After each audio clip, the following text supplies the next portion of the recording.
महोदय, मैं आपसे सम्मान पूर्वक निवेदन करती हूँ कि आप स्वागत संबोधन करके हमें अनुग्रहित करें।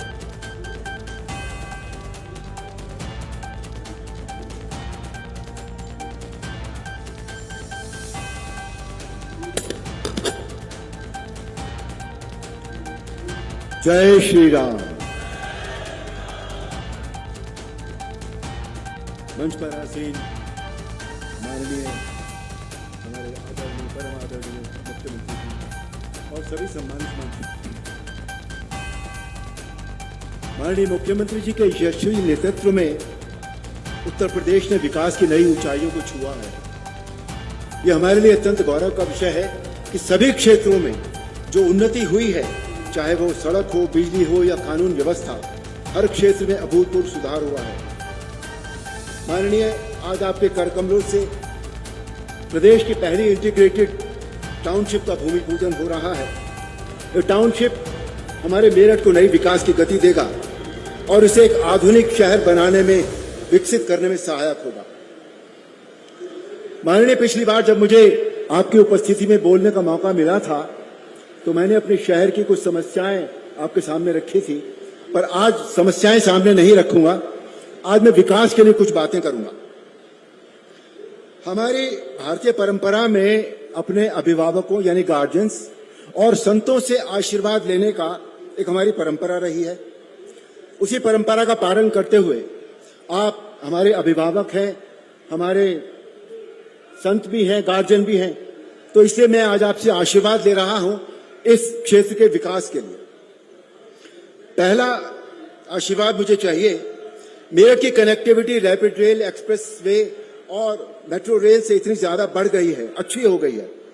विकास कार्यों में शहर का विस्तार हो रहा है, लेकिन भविष्य में परिवहन, प्रदूषण और ट्रैफिक की आवश्यकता पर दूरदृष्टि रखते हुए मेरठ को कम से कम 2 नई मेट्रो परियोजनाओं की बहुत आवश्यकता है। पहली परियोजना है श्रद्धापुरी फेज 2 से गोकलपुर। ये कॉरिडोर बेगमपुर, बच्चा पार्क और हापुड़ अड्डा होते हुए श्रद्धापुरी फेज 2 और गोकुलपुर को जोड़ेगा और बेगमपुर स्टेशन पर नमो भारत कॉरिडोर से जुड़ जाएगा। दूसरी परियोजना है बागपत क्रॉसिंग से MIET स्कूल। ये कॉरिडोर बागपत क्रॉसिंग और MIT स्कूल को मेरठ सेंट्रल और मवाना चौक होते हुए जोड़ेगा। ये मेरठ सेंट्रल स्टेशन पर नमो भारत से जुड़ेगा। माननीय, दूसरा आशीर्वाद हमें ये चाहिए, यदि नमो भारत कॉरिडोर जो आज सराय काले खां से मोदीपुरम तक है, यदि उसका विस्तार हरिद्वार तक संपन्न हो जाए तो ये प्रदेश व देश के लिए एक महत्वपूर्ण कार्य होगा। ये विस्तार न केवल यात्रा का समय कम कर देगा, प्रदूषण कम करेगा, बल्कि मुजफ्फरनगर में प्रसिद्ध तीर्थ क्षेत्र शुक्रताल, हरिद्वार, हर की पौड़ी, मनसा देवी, चंडी देवी जैसे धार्मिक क्षेत्रों में आर्थिक विकास, पर्यटन और रोजगार को भी महत्वपूर्ण बढ़ावा देगा। महोदय, तीसरा आशीर्वाद हमें यह चाहिए कि रैपिड रेल के स्टेशनों के नामों का नामकरण होने वाला है। हमारी सबकी ये इच्छा है, क्षेत्र की पूरी इच्छा है कि जो यहाँ के स्वतंत्रता सेनानी हैं, समाज सुधारक हैं और खिलाड़ियों के नाम पर इन स्टेशनों के नाम रखे जाएं, जैसे कि माता दीन वाल्मीकि, मंगल पांडे, धन सिंह कोतवाल जी, चौधरी चरण सिंह जी, कैलाश प्रकाश आदि। इन तीनों प्रोजेक्ट्स के लिए मैं हमारे हाउसिंग एंड अर्बन अफेयर्स के माननीय मंत्री जी श्री मनोहर लाल खट्टर जी से मैं मिला था और उन्होंने ये कहा कि इसमें प्रदेश की भागीदारी सुनिश्चित होनी चाहिए, प्रदेश की भागीदारी सुनिश्चित होनी चाहिए। इसके लिए मेरी आपसे प्रार्थना है कि आप इन तीनों प्रोजेक्ट्स के लिए हमें अपना आशीर्वाद दें ताकि इस क्षेत्र की हम प्रगति कर सकें। चौथा आशीर्वाद, माननीय, बहुत पुरानी बात है, लेकिन अभी 3 दिन पहले महाराष्ट्र जैसे छोटे प्रदेश में 4 हाईकोर्ट की बेंचें, चौथी बेंच भी घोषित हो गई। हमारे यहाँ हम एक बेंच के लिए आज तक प्रयत्न कर रहे हैं।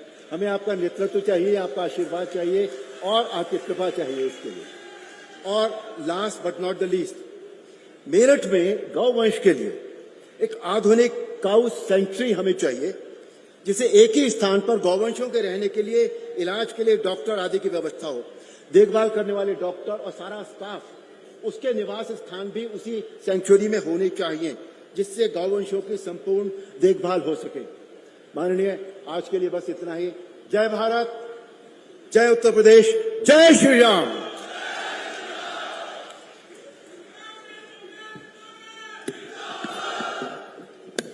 धन्यवाद आदरणीय।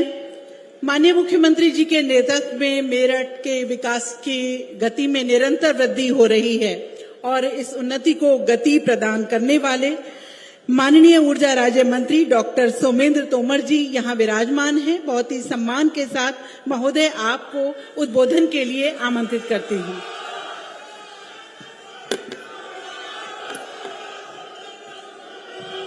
बोलो भारत माता की, भारत माता की।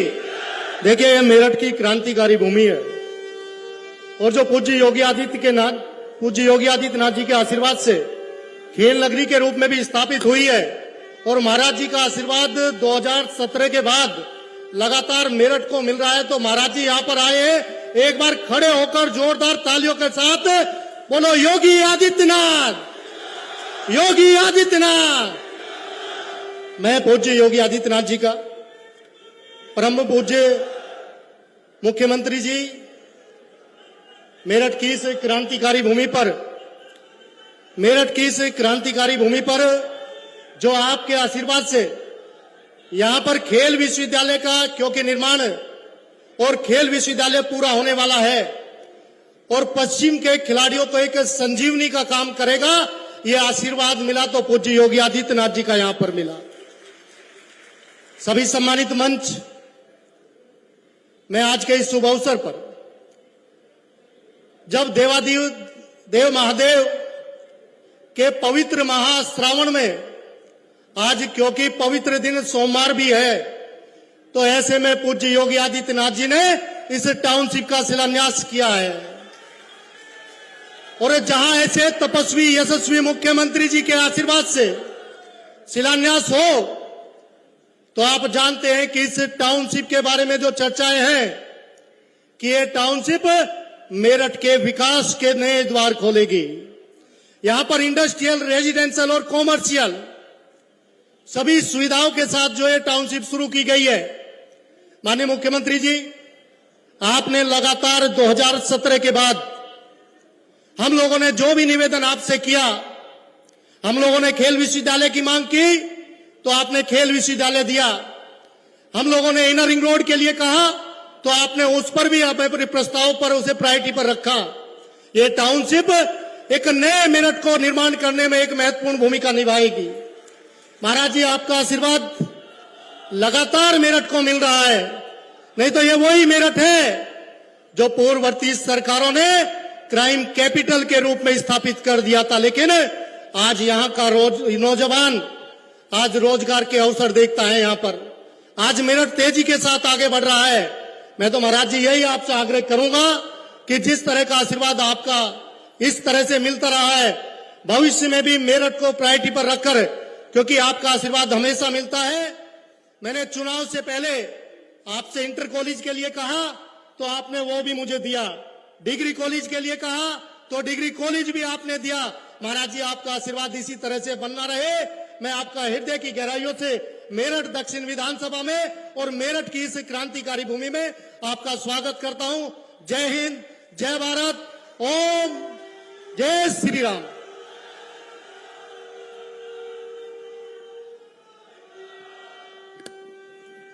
बहुत बहुत आभार आदरणीय। और अब विभिन्न कल्याणकारी योजनाओं के लाभार्थियों को माननीय मुख्यमंत्री जी के करकमलों से प्रशस्ति पत्र, चेक प्रदान किए जाने हैं।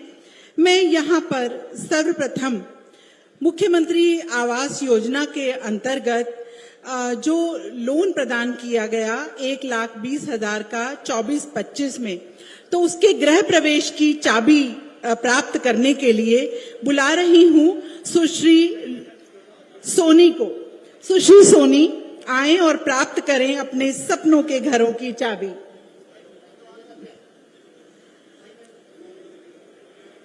सुश्री सोनी को ये चाबी प्रदान की गई है, तालियां बजनी चाहिए जोरदार। और अब सुश्री पायल, आपको भी मुख्यमंत्री आवास योजना के अंतर्गत गृह प्रवेश की चाबी प्रदान की जा रही है। राष्ट्रीय ग्रामीण आजीविका मिशन से दीपमाला को बुला रही हूं। इन्हें 7,44,00,000 कैश क्रेडिट लिंकेज के अंतर्गत 496 समूह का प्रतिनिधित्व कर रही हैं। प्रति समूह 1.5 लाख धनराशि प्रदान की गई। अगला नाम सुश्री नीतू, आपको 5,62,50,000 का चेक कम्युनिटी इन्वेस्टमेंट फंड के अंतर्गत प्रदान किया गया। और अगला जो मैं नाम बोल रही हूं वो उद्यमिता विभाग से सुश्री अंजलि शाक्य, आपको 5 लाख का लोन। और सुश्री आरती, इनको 2.5 लाख धनराशि का ऋण स्वीकृति पत्र। स्वाति आर्या, आपको 5 लाख धनराशि का। और अब मैं बुला रही हूं कृषि विभाग रमेश चंद्र को उत्कृष्ट कार्य करने के लिए, खेती करने के लिए, जैविक खेती करने के लिए ये प्रशस्ति पत्र। और आयुष्मान कार्ड के लिए श्री पवन कुमार और सुश्री बाला। पवन कुमार जी के बाद सुश्री बाला।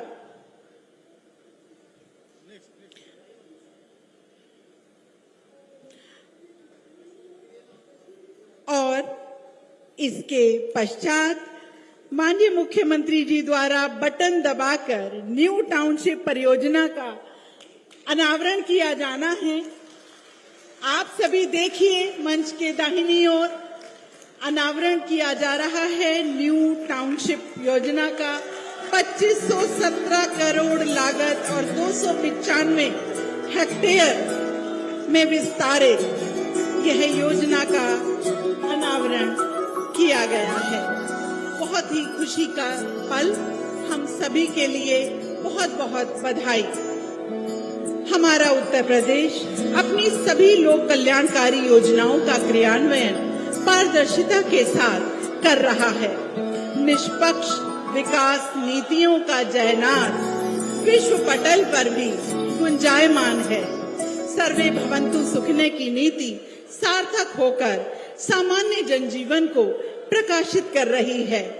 और इन सब कल्याणकारी योजनाओं का उद्गम स्रोत और प्रेरणा पुंज माननीय मुख्यमंत्री योगी आदित्यनाथ जी को आपकी जोरदार तालियों के साथ आशीर्वचनों के लिए आमंत्रित कर रही हूं। तालियों का जयनाद रुकना नहीं चाहिए। भारत माता की, भारत माता की, भारत माता की। वंदे वंदे वंदे। नमः पार्वती पतिये हर हर।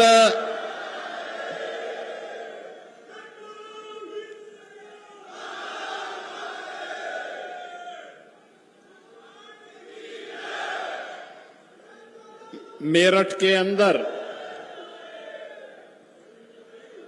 इंटीग्रेटेड न्यू टाउनशिप के आज के शुभारंभ कार्यक्रम में मंच पर उपस्थित इस क्षेत्र के लोकप्रिय विधायक और उत्तर प्रदेश सरकार में मंत्रिमंडल के मेरे सहयोगी श्री सोमेंद्र तोमर जी, उत्तर प्रदेश सरकार में पीडब्ल्यूडी के राज्य मंत्री कुंवर ब्रजेश सिंह जी,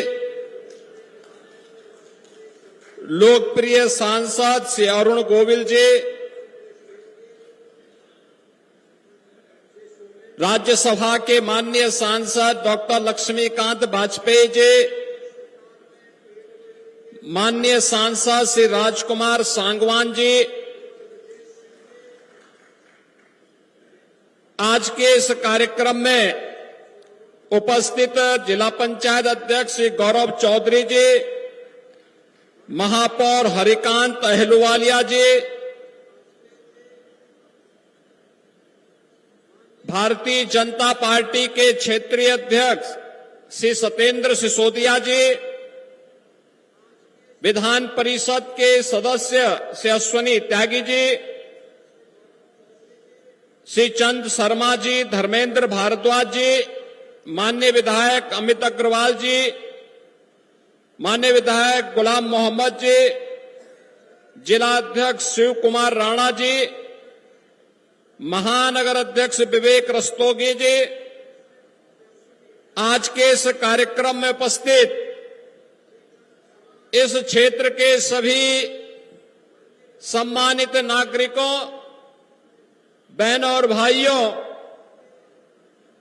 आज सावन मास का अंतिम सोमवार है।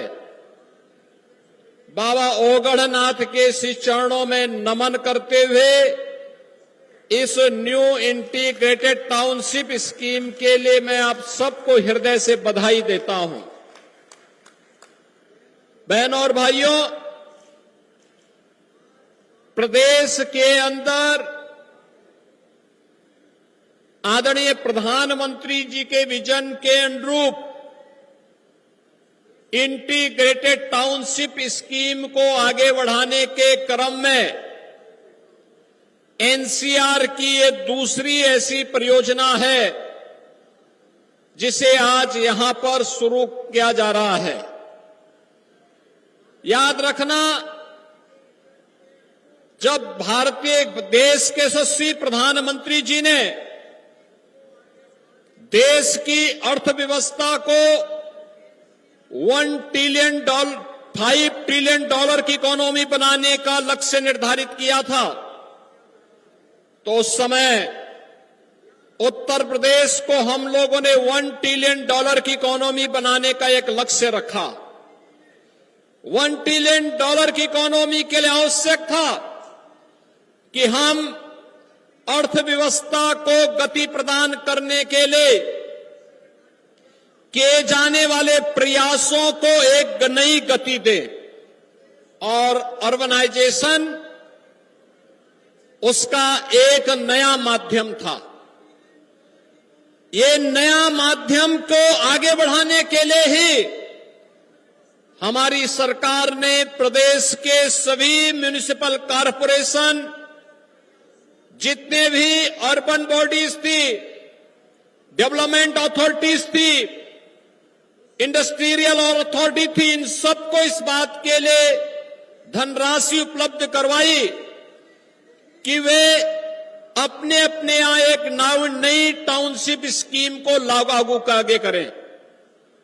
न्यू टाउनशिप स्कीम के अंतर्गत आज यहां पर हम लोगों के द्वारा इस बड़ी स्कीम को लॉन्च किया जा रहा है, जो 700 एकड़ से अधिक भूभाग में, 750 एकड़ के अधिक भूभाग में यहां पर विकसित की जा रही है।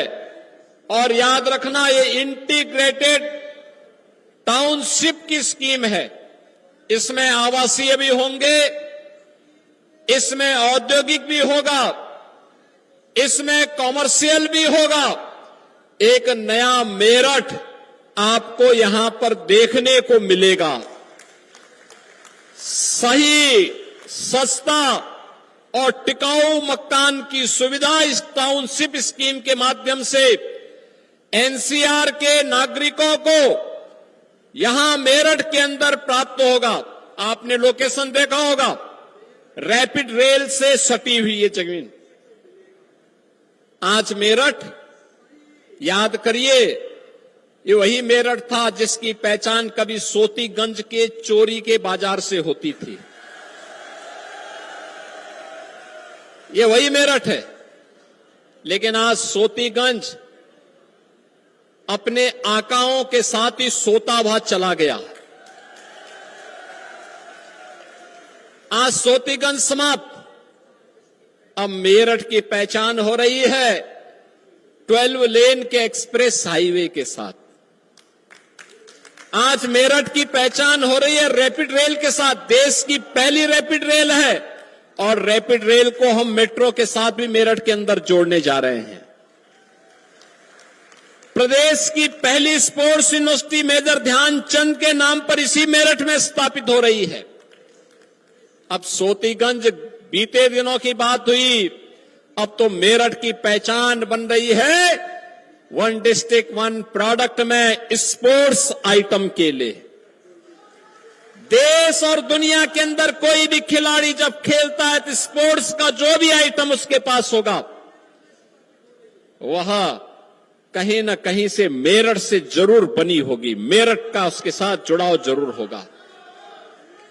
यह मेरठ की नई पहचान बन रही है और मेरठ की इसी पहचान को आगे बढ़ाने के लिए मेरठ से प्रयागराज के बीच देश का सबसे बड़ा एक्सप्रेसवे का निर्माण वर्तमान में चल रहा है। आज मेरठ के अंदर यह भी साकार हो रहा है। लोग कहते थे क्या एक्सप्रेसवे बन जाएगा, हम तो इस साल के अंत में एक्सप्रेसवे का लोकार्पण भी करवाने जा रहे हैं। यहां से लखनऊ की दूरी मात्र 6 घंटे के अंदर आप पूरे करेंगे और एक्सप्रेसवे को मेरठ से हरिद्वार तक पहुंचाने की कार्रवाई को भी हम लोग सर्वे कार्य हमने प्रारंभ कर दिया है। बहनों और भाइयों, मेरठ को आज एक नई पहचान दिलाई जा रही है। मेरठ के अंदर हम लोगों ने इनर रिंग रोड के निर्माण के कार्यक्रम को भी हम लोग आज अपनी स्वीकृति दे रहे हैं। इस कार्यक्रम के तत्काल बाद हम एक बैठक करने जा रहे हैं, बड़ी बैठक। इनर रिंग रोड मेरठ की बनेगी जो मेरठ को नई पहचान दिलाएगी विकास की। यहां पर इंटीग्रेटेड टाउनशिप के साथ साथ ये टाउनशिप ही लगभग 2,500 करोड़ की है। यहां पर जिस पर इन्वेस्टमेंट होगा लाखों लोगों को रोजगार मिलेगा, लाखों लोगों के लिए रोजगार की सुविधाएं उपलब्ध होंगी और साथ साथ यहां पर वे तमाम सुविधाएं, औद्योगिक इकाइयां अलग लगेंगी, कॉमर्शियल एक्टिविटीज अलग होंगी, लाखों लोगों के लिए आवासीय सुविधा एक ही स्थान पर एक जगह होगी। कहीं विद्यालय होंगे, कहीं टेक्निकल इंस्टीट्यूशंस होंगे, कहीं मेडिकल कॉलेजेस के लिए लैंड उपलब्ध करवाई जाएगी। इस विस्तृत भूभाग को इसी दिशा से हम लोगों ने लिया है। तो इंटीग्रेटेड टाउनशिप के साथ साथ जनता की सुविधा के लिए एक छत के नीचे मंडलीय कार्यालय आ जाए, मंडलायुक्त भी वहां बैठेंगे, मंडलीय स्तर के सभी अधिकारी एक छत के नीचे बैठ करके जनता की समस्या का समाधान करेंगे। आज उस कार्यालय के लिए भी हम लोग यहां कार्य करने जा रहे हैं और साथ साथ भोला की झाल पर पर्यटन सुविधाओं को आगे बढ़ाने के साथ ही यहां के मेरठ के सर्किट हाउस को भी नए सिरे से बनाने के कार्यक्रम को भी हम आगे बढ़ाने जा रहे हैं। बहनों और भाइयों, ये नया भारत है और नए भारत का नया उत्तर प्रदेश भी, जिसमें माफिया और अपराधी के लिए कोई जगह नहीं। जो उत्तर प्रदेश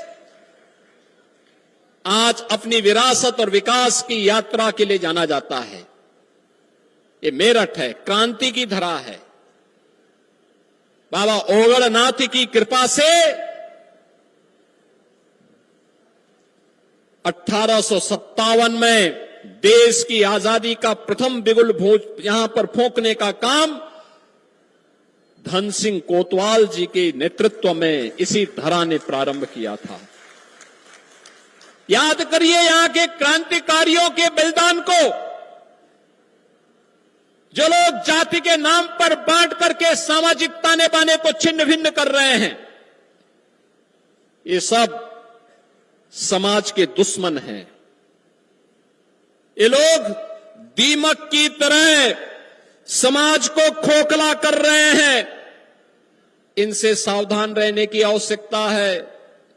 याद रखना, आज ये विकास इसलिए हो पा रहा है क्योंकि डबल इंजन की सरकार राष्ट्रवाद के मुद्दे पर बड़ी प्रतिबद्धता के साथ बिना भेदभाव के एक और शासन की योजना का लाभ प्रधानमंत्री मोदी जी के विजन के अनुरूप सबका साथ, सबके विकास के भाव के साथ आगे बढ़ाने का कार्य कर रही है। तो दूसरी ओर इंफ्रास्ट्रक्चर के आधुनिक विकास के कार्यक्रम के साथ आपके शहर को, आपके जनपद को प्रदेश और देश की राजधानी के साथ जोड़ने का कार्य कर रही है। क्या मेट्रो हो, क्या रैपिड रेल हो, क्या या एक्सप्रेसवे हाईवे हो, मेरठ अकेले 2-2, 3-3 एक्सप्रेसवे के साथ जुड़ चुका है। आज से 10 साल पहले कोई कल्पना करता था? 8 साल पहले कोई कल्पना करता था कि ऐसा होगा? 8 साल पहले दंगों की आग में क्षेत्र झुलसता था। ये जो दंगों को प्रश्रय देने वाले लोग हैं, यही जातिवाद को भी भड़का करके आपकी एकता को खंडित करके फिर से विकास को ग्रहण लगाना चाहते हैं। ये वही लोग हैं जो पहले स्वयं तो अपने बच्चों को विदेशों में पढ़ाते थे, और जब गरीब के बच्चे के लिए सुविधा उपलब्ध होती है तो इनको बुरा लगता है। ये आज भी चाहते हैं कि भैंसा गाड़ी से ही आप यात्रा करें। ये डबल इंजन की सरकार है, आपको रैपिड रेल की सवारी करा रही है। बुलेट ट्रेन की तर्ज पर विकास की रफ्तार को भी उसी तर्ज पर आगे बढ़ाना चाहती है। और इसीलिए जब सरकार कार्य करती है तो उसके परिणाम भी आते हैं। हमारी सरकार ने तय किया है, जीरो टॉलरेंस की नीति के तहत सरकार कार्य कर रही है। अपराध और अपराधियों के प्रति सरकार की जीरो टॉलरेंस की नीति कार्य कर रही है। मैं पूछना चाहता हूं कांग्रेस से, मैं पूछना चाहता हूं समाजवादी पार्टी से, जो देश की संवैधानिक संस्थाओं पर उंगली उठा रहे हैं, मैं उनसे पूछना चाहता हूं, क्या उन्होंने कभी अपने अंतःकरण में देखने का और झांकने का प्रयास किया? जब अपने स्वार्थ के लिए इन्होंने आतंकी घटनाओं को अंजाम देने और उस पर कोई कार्रवाई नहीं की थी। याद करिए मालेगांव की घटना को, कैसे उस समय निर्दोष हिंदुओं को फंसा करके देश के शीर्ष राष्ट्रवादी नेतृत्व को फंसाने की कुत्सित चेष्टा होकर के देश के अंदर आतंकवाद का नग्न तांडव करने का कुत्सित प्रयास कांग्रेस नेतृत्व की सरकार कर रही थी। कैसे कांग्रेस बेशर्मी के साथ इस कार्य को कर रही थी। पूछा जाना चाहिए कांग्रेस के लोगों को कि मालेगांव के मुद्दे पर कब कांग्रेस, जो पाप इन्होंने उस समय किया था, अपने इस पाप के लिए कांग्रेस पार्टी देशवासियों से कब माफी मांगेगी?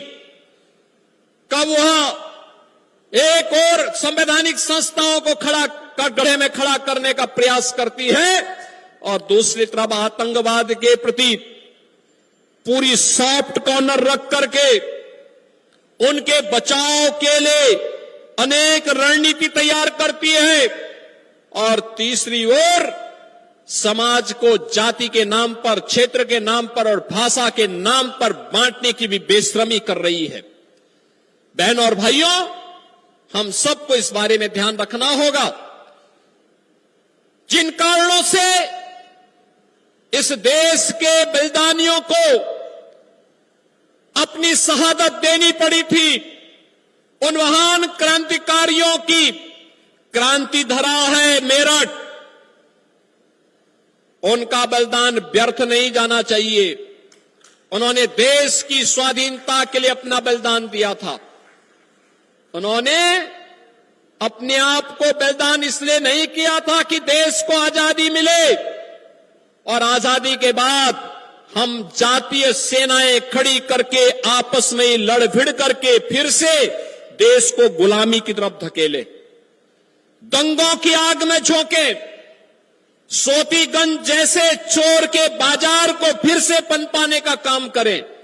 यह तो समाजवादी पार्टी और कांग्रेस को ही मुबारक है। वे दंगा भी कराते हैं, सोतीगंज के अपराधियों को भी चरण वंदना करते हैं, उनको पनपाते भी हैं, हर माफिया और हर गुंडे को प्रश्रय देते हैं। यही तो अंतर है। भारतीय जनता पार्टी की डबल इंजन सरकार बनी वन डिस्ट्रिक्ट वन प्रोडक्ट में मेरठ ने स्पोर्ट्स आइटम के माध्यम से अपनी पहचान बनाई और समाजवादी पार्टी की सरकार के समय वन डिस्ट्रिक्ट वन माफिया में सोतीगंज ने भी अपना स्थान बनाया था। ये उनकी पहचान थी और हमारी पहचान विकास की है, खुशहाली की है, समृद्धि की है। ये वन डिस्ट्रिक्ट वन प्रोडक्ट की योजना ही आज प्रधानमंत्री जी के वोकल फॉर लोकल के अभियान को, आत्मनिर्भरता के अभियान को आगे बढ़ाने का कार्यक्रम है। प्रधानमंत्री जी ने अभी 2 अगस्त को देशवासियों का आह्वान किया है। हमें वर्तमान की चुनौती से जूझने के लिए स्वदेशी को अपनाना होगा। याद करना, पर्व और त्योहार आ रहे हैं। रक्षाबंधन 9 को आएगा। हमारी सरकार ने तय किया है 8, 9 और 10 अगस्त को उत्तर प्रदेश परिवहन निगम और नगर विकास के अंदर नगर की सेवाओं को, बस सेवाओं को हम बहनों के लिए फ्री में यातायात के लिए छोड़ेंगे। 3 दिन फ्री में उनको यातायात की सुविधा उपलब्ध करवाएंगे। उत्तर प्रदेश के अंदर बिजनौर से बलिया तक जहां भी कोई यात्रा करना चाहेगा, सहारनपुर से लेकर के सोनभद्र तक, नोएडा से लेकर के चित्रकूट तक, जहां की भी कोई यात्रा करना चाहेगा, परिवहन निगम की बसेज में आपको ये बस पर्याप्त मात्रा में मिलेंगी, सुविधाएं मिलेंगी और यातायात की सुविधा भी हम देंगे। पर्व और त्योहारों में हम लोग गिफ्ट देते हैं। याद करना, 17 के पहले जब गिफ्ट देते थे तो चीनी सामान बाजारों में पटा होता था। 17 के बाद परिवर्तन आया। आज वन डिस्ट्रिक्ट वन प्रोडक्ट का ही सामान हम लोग आज गिफ्ट में देते हैं। और आज मैं आपसे कहूंगा, फिर हम जब किसी को उपहार देते हैं, कोई सामान खरीदते हैं अपने घर के लिए, किसी को देने के लिए, हमारा प्रयास होना चाहिए कि वह हमारे घर में ही, हमारे ही जनपद में, हमारे ही देश में हमारे कारीगर और हमारे हस्तशिल्पियों के द्वारा ही बनाया गया हो। उनके द्वारा बनाए गए सामान को अगर आप मार्केट उपलब्ध करवाएंगे, उसको खरीदेंगे, वह मुनाफा हमारे हस्तशिल्पी को, हमारे उद्यमी को, हमारे कारीगर को प्राप्त होगा। वह देश के विकास में पैसा खर्च होगा और जो विदेशों में पैसा जाएगा, चीन पैसा जाएगा या किसी अन्य देश में पैसा जाएगा, वापस आतंकवादियों के हाथों पैसा लग करके फिर विस्फोट में, भारत विरोधी गतिविधियों में खर्च होगा। अपने पैसे को अपने खिलाफ इस्तेमाल मत होने दीजिए। स्वदेशी के इस मंत्र को हम अपने जीवन का हिस्सा बनाएं। वन डिस्ट्रिक्ट वन प्रोडक्ट इसी अभियान का एक हिस्सा है। आज यहां पर मेरठ को एक नई सौगात मिल रही है, न्यू टाउनशिप की स्कीम। और न्यू टाउनशिप की स्कीम, यह स्कीम हम लोग समर्पित करेंगे अपने श्रद्धेय नेता पूर्व प्रधानमंत्री श्री अटल बिहारी वाजपेयी जी को। अटल शताब्दी के नाम पर इस टाउनशिप को हम समर्पित कर रहे हैं। 750 एकड़ से अधिक क्षेत्रफल में बनने वाली यह स्कीम एक इंटीग्रेटेड टाउनशिप की स्कीम होगी और इस स्कीम को मजबूती के साथ आगे बढ़ाना, समयबद्ध तरीके से आगे बढ़ाना। मैं उन सभी अन्नदाता किसानों का अभिनंदन करूंगा जिन्होंने इस टाउनशिप की स्कीम को आगे बढ़ाने के लिए अपना योगदान दिया है और वे लोग इस स्कीम को आगे बढ़ा करके श्रद्धेय अटल बिहारी वाजपेयी जी का स्मरण उनके शताब्दी महोत्सव के अवसर पर कर रहे हैं।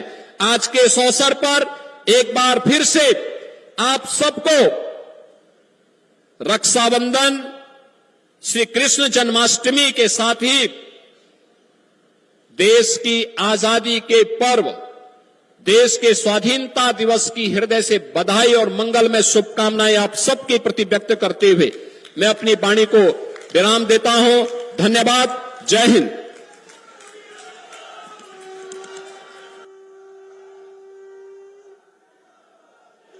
हम धन्यवाद देते हैं जोरदार तालियों के साथ माननीय मुख्यमंत्री